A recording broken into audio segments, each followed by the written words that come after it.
Hi. We decided to do a video tonight because of what's going on in the world today with the coronavirus and the COVID-19 infection that's spreading around the world.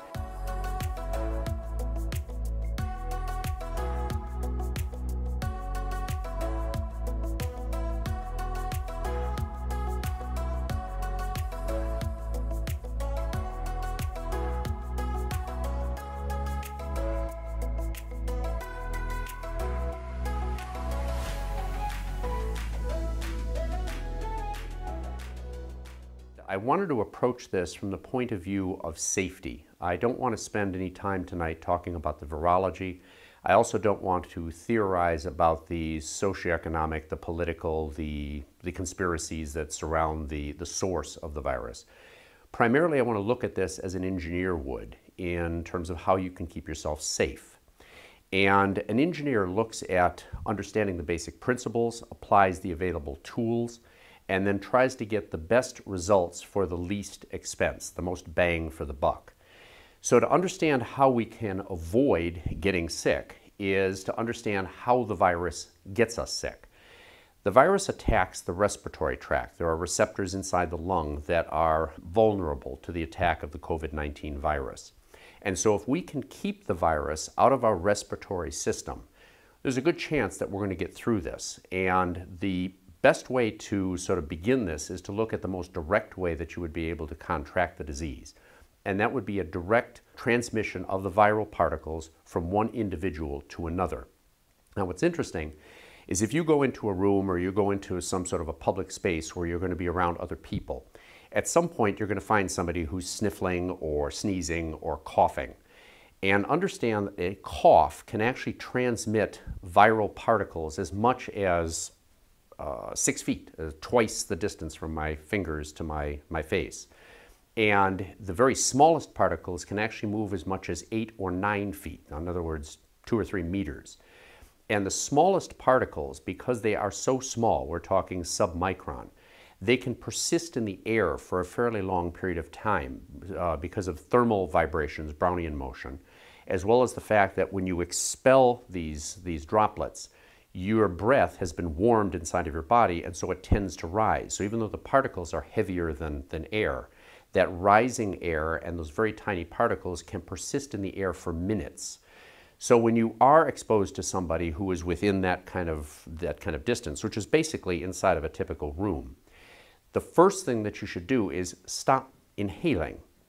And if as quickly as possible, you want to put some sort of a barrier between you and the source of the virus, turn away and walk out of there. I mean, that's the most direct way that you can try to reduce the amount of particles that you're going to ingest.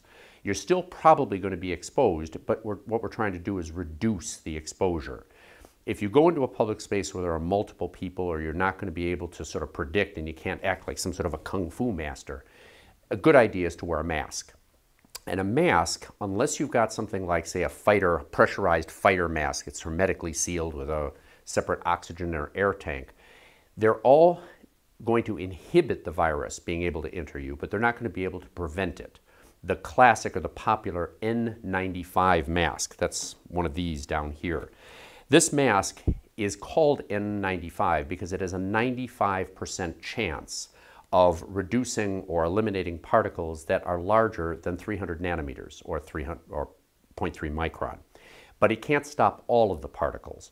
And because the virus itself is as small as 100 nanometers, the reason that this is able to stop viral particles that are that small is because the vast majority of them are not going to be naked. They're going to be either adsorbed on the surface of droplets or absorbed, absorbed inside of droplets, and those droplets are going to have a range of sizes, all the way from millimeter size all the way down to nanometer size.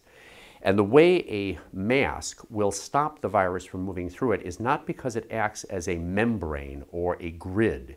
It acts more like a labyrinth. And so even though the pores themselves may be larger than the particles, because the masks themselves are hundreds of times thicker than the size of the particle itself, it provides a labyrinth so that the particles are likely to be caught, just like if you go bow hunting in the woods. Even though your arrow is going to be a lot smaller than the spaces between the trees and the twigs, it's very unlikely you're going to be able to hit your target if you're firing through a long distance through a lot of brush and a lot of sticks. And that's how these masks work, and that's also why they're statistical. They're not absolute guarantees against blockage. But even the cheapest painter's mask is still better than nothing, and it helps to reduce the amount of particles that you're going to ingest, and we'll get into that in just a second. Now, I wear glasses, as you can see, and so as a result, I tend to prefer the surgical style masks. The reason that these masks are kind of nice is because, first of all, there are 2 points to be able to tie them on your head. One going up above the glasses so you don't pull your glasses down. Secondly, because of the fact that they tend to have a larger area, surface area, they provide less restriction for the same amount of blockage of particles, and also you can get them to conform very nicely around your face to help provide a more comfortable living environment, as opposed to, say, these cup-shaped masks, which have a lot of gap around the side, and in addition, they don't tend to conform as easily.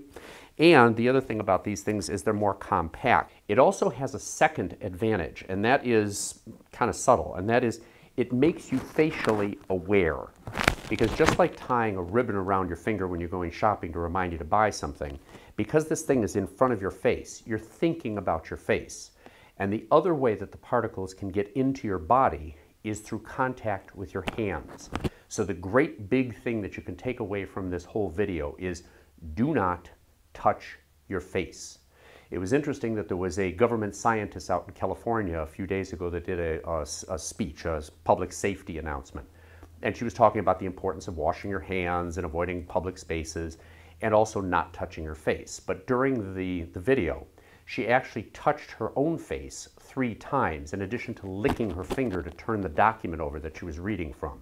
Now, I'm not saying that she was hypocritical, it's just that people don't realize how frequently they touch their face. There was a recent study that shows that a typical average person touches their face 90 times a day, and you don't think about it. So you're doing a YouTube video like this, your glasses come down, you kind of reach up like this, and before you know it, you've touched your face. And when you touch your face, what happens is that any particles, any material that's on your hand can be wiped into the area of your mucous membranes, and you can ingest the particles and they can get into your lungs. Your hands are your connection with the world, and that's the way that you can get a lot of material onto your hands and then into your body. So do not touch your face, and your hands are a lot less dangerous. The danger that's associated with these particles is the fact that because of the fact that not only do they persist in the human body for as much as 27 days before they begin to show that you've got the infection, and the fact that you can shed these things while you're sick and even while you're recovering, they can survive on dry, cold surfaces for as much as 9 days. So even though you go into a room that you don't think anybody's occupied, every time you touch something, there's a good chance that you may wipe viruses onto your hands and then potentially onto your face. So keep your hands away from your face. Now, there are certain instances when you're not going to be able to avoid that, and that's why I used to always carry little hand wipes with me whenever I was in the car, just simply because you go to a fast food place, you get some grease on your hands and you want something moist to wipe your hands off. But the point is, now I'm carrying gloves with me. And the way a glove works is not as sort of a good luck charm or a talisman. It's simply a removable piece of skin that if you contaminate it, it allows you to remove it. So say you're going to go get gasoline at the gas station. What you do is you take a glove. You don't need 2. You can conserve by just putting it on one hand. Take the glove, get out of your car, open up the gas cap, then put the glove on, go ahead, get your gas, do everything that you're going to do with a public surface, and then when you're done paying for the gas, go ahead and take your glove off, and then go ahead and touch your car, close your gas cap, and keep your surfaces pristine. Another nice thing about these latex gloves, as opposed to, say, the nitrile gloves, is because they're very thin and very stretchable. If you're in a complex area and you know that you might have to go between clean surfaces and dirty surfaces, you can actually do like we did in some of our epoxy videos.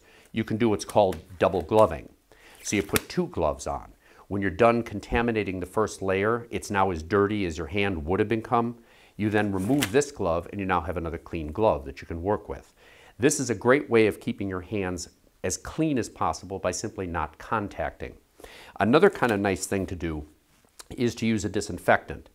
These wipes, these Clorox wipes, have a lot of inert material in them. There's some alcohol and lanolin, but what's the active ingredient in here is benzalkonium chloride. It's a relatively low irritation, pretty safe antiviral, antibacterial agent that is present in this material. It soaks into these towelettes at a 0.3% solution. And because, like I say, I always keep these in the car, I went to the Walmart a couple of days ago and I noticed all the shelves are empty. So people are starting to stock up on this stuff. So if you find that's the case, you're not stuck, because it turns out that you can order and you can buy benzalkonium chloride. We have a lot of this, and it comes in a 50% solution. So by diluting this down 150-fold, you can actually prepare a little spray bottle with, say, 50-50 alcohol and water, isopropyl or ethyl alcohol, it doesn't really matter, in water. Pour in enough so that you end up with a 0.3% solution. It's not irritating, doesn't smell, doesn't seem to cause any kind of dryness of your skin that the alcohol wouldn't.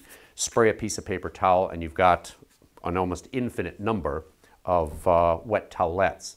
And the towelettes not only tend to be bactericidal, but they also just tend to be a mechanical elimination. So like the old chemistry theory, which is the solution to pollution is dilution. If you can wipe off mechanically 90% of all the material that has the viruses, what's left behind is then weakened and a little bit less likely to cause contamination. Now, if you stay nice and clean like this, one of the things that you have to consider is that because this virus is so widespread around the world right now, and because of the fact that there is such a long incubation period, surfaces that have this on it will allow the surfaces to be dangerous for as much as 9 days. It's very likely that over a period of another year or two, you're probably going to come down with this. This is probably going to become an endemic infective agent that we're going to have to live with going on into the future. And so at some point, there's a good chance that you may get sick. And so the real question that you have to then think about is like, geez, if I'm going to come down with this, how bad is it? One of the problems that we have in trying to determine really how dangerous this is because we don't really have a good handle on the denominator, how many people actually have this, because a large fraction of the people that come down with this do perfectly well. They don't get tested, they can pass it on, but they're part of the infective numbers. And so we don't know how risky it is, because when you think about it, more people die from influenza than die from Ebola. But the reason that is not because Ebola is less deadly if you get it. It's simply because so few people get it. If we look at the best studies that are out there, and those I believe are from South Korea, they have a huge number of test kits, and they decided, unlike the United States and Europe, to use a test kit that has a very high accuracy. It's reported to be about 95% accurate. And they've tested over 1 million people. It appears to be that the death rate associated with this, the mortality rate, is somewhere probably around, don't touch your face, probably somewhere around 0.5%, 1 in 200 people. Now, those 1 in 200 people represents about 5 times the death rate associated with the flu. So it is definitely more lethal, but it's more lethal than something that is relatively not lethal, not very dangerous. Nevertheless, because of the fact that you're talking about huge numbers of potential infected people, the impact it's going to have on the world and on the world support system, the hospitals and the medical community, is going to be a problem, because a much higher than 0.5% mortality rate involve people that need hospitalization, need ventilators, ICU care. And so if you're going to get the infection, it would be good to get it when not everybody else is getting it. In other words, the rest of the community is able to support you. That's part of the argument behind quarantining and trying to slow the spread of the disease, because we have a greater amount of duration over which we can spread our resources in order to give you the kind of care you need. Now, if you do decide that you want to try to eliminate your risks, you want to try to eliminate your contact with other people, and that means sometimes staying at home if you have the option, or maybe just minimizing the number of times that you are in contact, like going shopping. Now, we live in a fairly rural area. We have our own water, we have our own power, and we have a big house, so we can store a lot of supplies. We just pack away enough in our pantry that we really don't need to go to the store for long periods of time. And at this point, because of the virus, we've just kind of boosted up the supplies we have. If you're in a different situation where you live, say, in a condominium or an apartment, and you really don't have a lot of room, you want to think about how can you store up enough so that you're not necessarily living like, you know, the boy in the bubble, but maybe you don't go out as often and maybe you have a little bit less chance of getting sick. And so one of the things that I want to sort of cover here is there are some things that you can do to save up or prepare that are relatively easy and sometimes not talked about as much. The density and the quality of the proteins and the foods that you need are based on the fact that you want something that's going to last a long time, something that doesn't cost a lot, and something that's compact. Now, everybody seems to talk about rice and pasta, but one thing that they often don't talk about is just plain sugar, sucrose. It's extremely dense, it's very low in terms of cost, and lasts years. And you can cycle through it if it turns out that you never need it, but storing up sugar is sugar. It is energy and keeps people alive. Another thing is you need oil. And you can think about using either peanut butter or nuts, but a couple of interesting alternatives is chocolate, cocoa. It's got a lot of fat in it. It tastes nice. You can use it with other things that you've got in storage. And it gives you a little bit of variety in terms of what you're going to eat. But also pure oil. You can cook with it. It's very dense, again, inexpensive, and lasts basically forever. So having a lot of oil available is important. Protein. Beans are a great source of protein, no question about that. Again, lasts a long time, dense and inexpensive. Canned meats last years and are also dense, and you don't need a refrigerator for them. Another one, though, to think about is protein powder, you know, bodybuilder protein powder. It's relatively inexpensive. It's based on a whey protein. It comes in flavors. It will last years and is dense. It's a nice alternative to give you some variety with your other materials. And then certainly very highly processed meats because of all the nitrates and nitrites and things that people generally want to avoid. They tend to last a long time even if not refrigerated, and in a freezer can last for years. You can put 50 or 60 pounds of this in a refrigerator or a freezer and it'll store for a very long period of time. Now, because that kind of a diet is going to keep you alive but is going to be sort of skewed, one of the things you might also want to think about is vitamins. And they don't have to be sort of Centrum Silvers. They can be fun. You can make them gummy bears, or you can have, you know, Flintstone vitamins, something fun.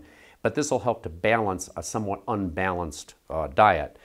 And also, I have a little bit of a prejudice against the idea of, or in favor of the idea of zinc. There have been some reports, some theories that zinc can help to inhibit viral replication.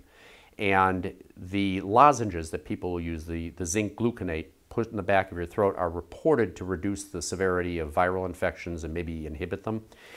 I don't know that that's true, but intracellular zinc is definitely something you don't want to be deficient in. So making sure that you have some supplement, maybe in the form of an oral vitamin.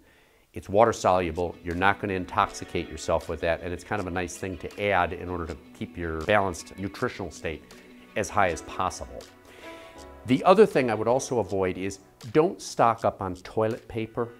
It seems that there's runs all over the place. People just running in and getting hundreds of rolls of toilet paper. And I'm sorry, you can't eat toilet paper. And for hundreds of thousands of years, people didn't need toilet paper. Let's be serious. You got soap, you got water, you don't need toilet paper, okay? So just don't bulk up on that. That's something you really don't need if you don't have a lot of room. That's basically what I wanted to cover in terms of the sort of preparations. And what I would tell you to do is don't get crazy, don't get fearful about this. Just think ahead and approach this as an engineer or a scientist would. Logically, how do I maximize the safety, and how do I minimize the inconvenience? And if you like the kind of stuff that we're doing here, subscribe, because if you do decide that you're going to end up self-quarantining, or you're going to end up being limited to just YouTube as your entertainment, we'll be around.